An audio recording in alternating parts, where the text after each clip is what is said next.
कैलाश के शिखर पर बैठे भगवान शिव मां भवानी से कहते हैं, देवी अब मैं आपको अपनी एक चोरी की कथा सुनाता हूं। कौन सी कथा? चोरी की। माई पूछी, प्रभु आप चोरी भी किए हैं? शंकर भगवान ने कहा, एक काम ऐसा मैंने किया है जो आज तक आपसे मैंने छिपा के रखा है। मां ने पूछा, कौन सा काम किया है? शंकर भगवान बोले, देवी जब राम जी अवतार लिए थे तो आपको बिना बताए मैं भी अयोध्या दर्शन करने चला गया। कहां चला गया? अयोध्या दर्शन करने। माई बोली, हमको छोड़ के क्यों चले गए? शंकर भगवान बोले, देवी पिछले जन्म में आप सती थीं, आपको एक बार मैं कथा सुनाने ले गया था, याद है ना कहानी? कथा सुनकर जब हम लोग वापस आ रहे थे तो रास्ते में आपने राम जी को रोते हुए देख लिया, और राम जी को रोते हुए देखा और उसके बाद ऐसा मोह और भ्रम हुआ आपको कि आपको शरीर त्यागना पड़ गया। पिछली बार जहां हम लोग गए थे वहां तो बड़के राम जी रो रहे थे, अब की बार मैं जहां गया था वहां छोटके राम जी रो रहे थे। मैं सोचा कहीं फिर से रोते हुए राम जी को देखकर आपको भ्रम न हो जाए, मारे डर के मैं नहीं ले गया। माई बोली, अकेले चले गए? शंकर जी बोली, अकेले नहीं दुकेले गए थे। किसके साथ? काग भुषुंडी संग हम दो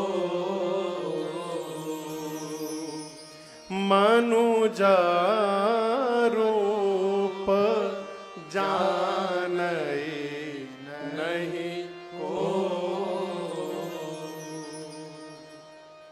भगवान शंकर बोले, काग भुषुंडी जी को लेकर मैं गया। दोनों लोग मनुष्य बन गए। क्या बन गए? मां बोली, कैसे दर्शन मिला आपको? शंकर भगवान बोले, बहुत पापड़ बेलना पड़ा, हम लोग सामान्य मनुष्य बन गए, मैं गुरु बन गया, काग भुषुंडी को अपन चेला बना दिया। अब वहां हम लोग गए तो हाई सिक्योरिटी, कोई महल में जाने ही ना दे। तो हमने काग भुषुंडी से कहा कि चेला कोई उपाय किया जाए। मैंने कहा, पता लगाओ अयोध्या में सबसे अधिक भीड़ कहां होती है। तो काकभुषुंडी चेला पता लगा के बताएं, गुरुजी सवेरे सवेरे सरजू जी की घाट पर बड़ी भीड़ होती है, सब लोग नहाने जाते हैं। मैंने कहा, एक काम करो, रेंट पर एक कमरा खोजो, वहीं पर कार्यालय खोला जाएगा। सरजू जी के किनारे घाट पर रेंट पर बाबा एक कार्यालय लिए, आपन ऑफिस खोले और ऊपर साइन बोर्ड लगाए, भविष्य पूछो केंद्र, प्रोपराइटर शंकर शर्मा, उप सहायक भुसुंडी नारायण पांडे। ऑफिस खुल गई बाबा की। शंकर भगवान बोले कि कस्टमर बुलाना चाहिए, तो नया नया बिजनेस ऐसे कस्टमर आएंगे नहीं, ऑफर देना पड़ेगा। एक काम करो, सवेरे सवेरे प्रचार करो, जब लोग नहाने आए कि गुरु जी आए हैं, भविष्य बताते हैं, 1 महीना तक फीस नहीं लेंगे, फ्री में बताएंगे। अब भारत में फ्री के नाम पर क्या हो रहा है आप लोग तो जान ही रहे हैं। जैसे लोग सुने कि 1 महीना तक फीस नहीं लगेगा, लंबी लाइन लग गई बाबा के कार्यालय के आगे। शंकर भगवान को कौन सा भविष्य देखना है, हाथ पकड़ते थे और शुरू हो जाते थे, तुम्हारा नाम गजोधर, बाबूजी के ही नाम, बाबा के ही नाम, परबाबा के ही नाम। अरे प्रभु सही बता रहे हैं, सवेरे तुम पराठा खाए हो आलू का ना, 2 दिन पहले मारो खाए थे घर में। अरे बाबा आप तो सब जानते हैं। शंकर भगवान लगे बताने भविष्य। 2-3 दिनों में ही शंकर भगवान की ख्याति पूरी अयोध्या में फैल गई। लोग रात में 10 बजे से लाइन लगाने लगे। दासियां जाकर महारानी कौशल्या से बोली, महारानी जी बहुत भारी पंडित जी आए हैं, खाली हाथ पकड़ते हैं, बोलने लगते हैं। कौशल्या मैया ने कहा कि उनको बुला करके लाओ, मुझे अपने राघव का भाग्य उनसे पूछना है।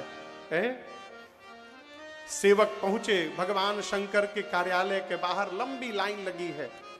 जाकर सेवक बोले कि शंकर शर्मा कौन है? शंकर भगवान बोले हम हैं, ये हमारे चेला भुसुंडी नारायण पांडे, बताइए क्या बात है? सेवक बोले तुरंत चलिए, महारानी ने बुलवाया है राजमहल में आपको।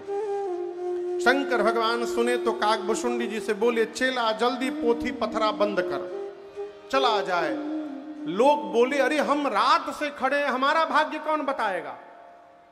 शंकर जी बोले तुम्हारा भाग्य तुम जानो, अब हम अपना भाग्य देखने के लिए जा रहे हैं, बुलावा आ गया है अंदर से।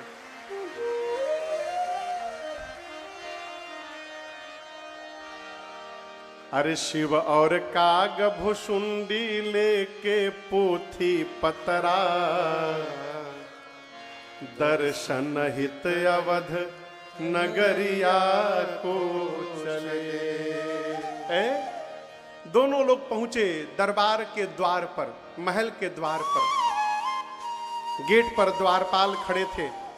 द्वारपालों ने शंकर जी और काकभुसुंडी जी को रोका। द्वारपालों ने कहा कि शंकर शर्मा कौन है आप में से? बाबा बोले हैं माई सेल्फ शंकर शर्मा, मैं ही हूं। द्वारपालों ने कहा कि आपके नाम का पास बना है, इसलिए भीतर केवल आप जाएंगे, आपका चेला नहीं जाएगा। शंकर जी बोले कोई बात नहीं, चेला को बाहर रखिए। काकभुसुंडी जी बोले बाबा आए साथ में, भीतर जाने की बारी आई तो हम बाहर। हम कितना मेहनत किए हैं पता है ना आपको? रात रात भर घूम के प्रचार किए हैं सरजू जी के किनारे, आज हम बाहर। शंकर जी बोले तुम्हारे चक्कर में हम अटक जाएंगे, एक बार हमको भीतर जाने दो, कोई ना कोई चक्कर चला के तुमको भी बुलवा लूंगा भीतर, अभी बाहर रहो बस। काकभुसुंडी जी बाहर रुक गए, शंकर भगवान भीतर गए। कौशल्या मैया ने देखा विप्रवेश, चरणों का पूजन किया है, बाबा का दिव्य आसन पर बिठाया है। और राम जी को मां गई भीतर और अपनी गोद में प्रभु को लेकर के आई। जैसे शंकर भगवान ने राम जी का पहला दर्शन पाया न हो, बाबा कृत्य कृत्य हो गए। और आप दर्शन करिए, राम जी को देखते शंकर जी को काकभुसुंडी जी की याद आ गई कि चेला हमारे बाहर बैठा है। मैया लेकर के आई, बोली बाबा मेरे बाबू का भाग्य बताइए ना। शंकर जी बोले गड़बड़ी है। मां बोली क्या गड़बड़ी है? शंकर जी बोले बच्चे में गड़बड़ी नहीं है, गड़बड़ी ये है कि हमार सब पोथी पतरा हमारी चेला के लगे है, अब मेरा चेला बाहर फंसा हुआ है, यदि भीतर आ जाए तो हम कुछ बतावें। स्पेशल एंट्री हुई काकभुसुंडी जी की। काकभुसुंडी जी भीतर गए, बाबा को देख के मन ही मन बोले नमः पार्वती पतये हर हर महादेव। मन ही मन बाबा की जय जयकार किए।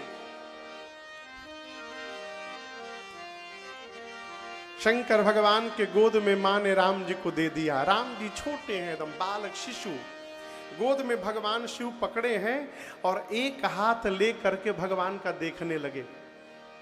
अब काकभुसुंडी जी बेचैन हो गए हैं, गुरु जी अकेले अकेले लूट रहे हैं, हमको पूछ भी नहीं रहे हैं। काकभुसुंडी जी ने कौशल्या जी से कहा कि नमस्ते उप सहायक, माई सेल्फ भुसुंडी नारायण पांडे, उप सहायक ऑफ गुरुजी। गुरुजी मेरे हाथ की रेखा के स्पेशलिस्ट हैं, अब मैं पांव की रेखा का स्पेशलिस्ट हूं। तो गुरुजी जब तक हाथ देख रहे हैं, यदि आप कहेंगे तो हम पांव देख लेंगे। मां बोली देखिए, अब भगवान के छोटे छोटे पांव हो। काकभुसुंडी जी अपने एक ही हाथ में भगवान के दोनों पांव पकड़ लिए, दोनों चरण एक ही हाथ में, और जो भगवान का दूसरा हाथ खाली था उस हाथ को लेके काकभुसुंडी जी अपने सिर पे रख लिए हैं। शंकर भगवान देखे तो बोले हम गुरु होके केवल हाथ पकड़े हैं, आई चेला होके हाथ पांव दोनों पकड़ लिया। चेलवा हमसे आगे निकल गया हो।